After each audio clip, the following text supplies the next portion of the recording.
Welcome back. It's story time with Pops and Mae Mae. Hey. Tonight we're going to read Miss Spider's Tea Party by David Kirk. I think it was one of Darby's favorites. I think so. We're going to take turns. Pops is going to read first, and Mae Mae is going to do the pages.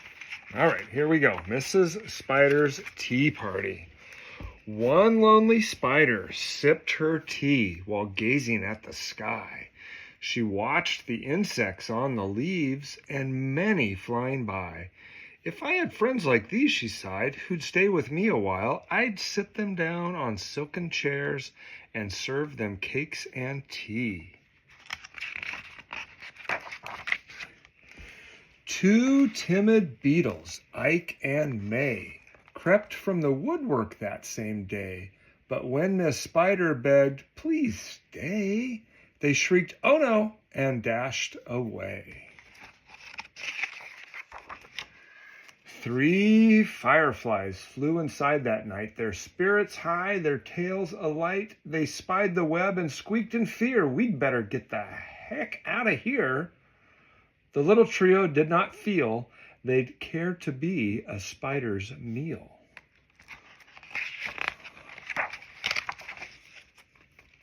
Four bumblebees buzzed by outside.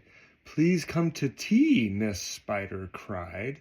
The four ignored her swaying there. She waved a tea towel in the air. She took a cup and tapped the glass. Then one bee spoke to her at last. "We would be fools to take our tea with anyone so spidery."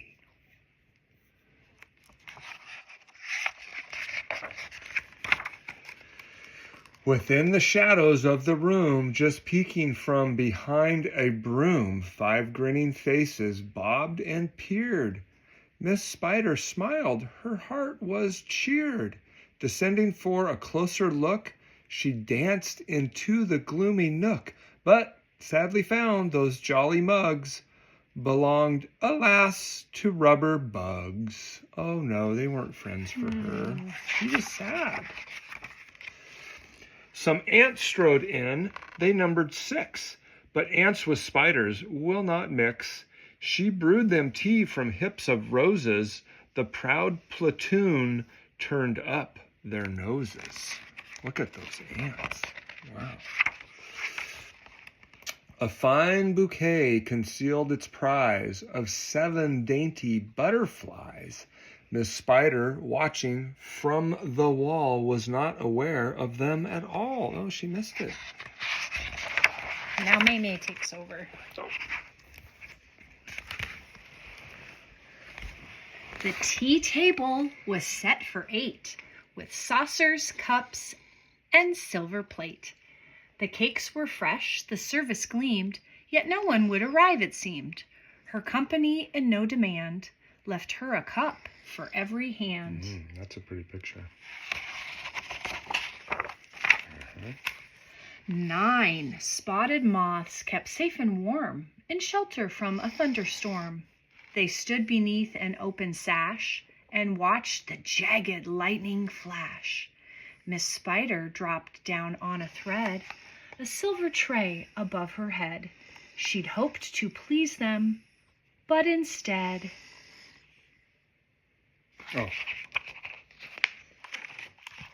They flew away in mortal dread. Oh my goodness.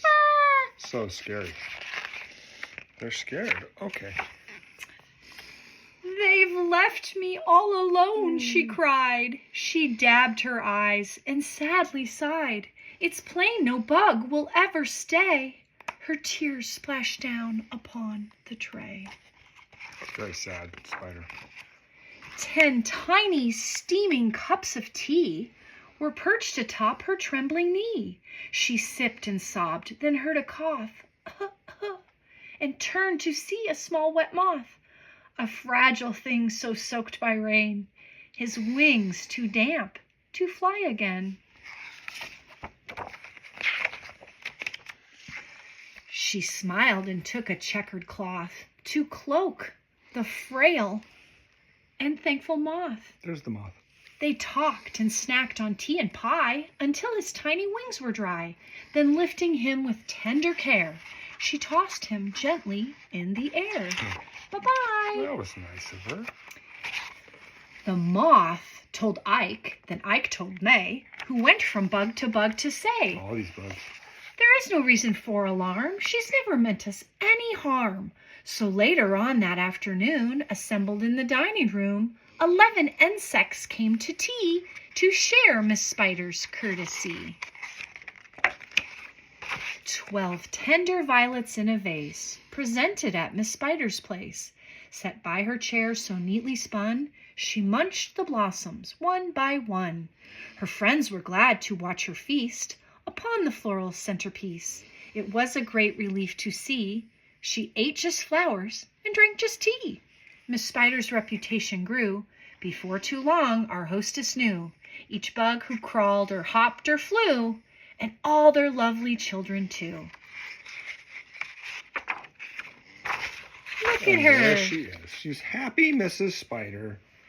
That was a good one. Nice job, Mae Mae. Nice job, Pops.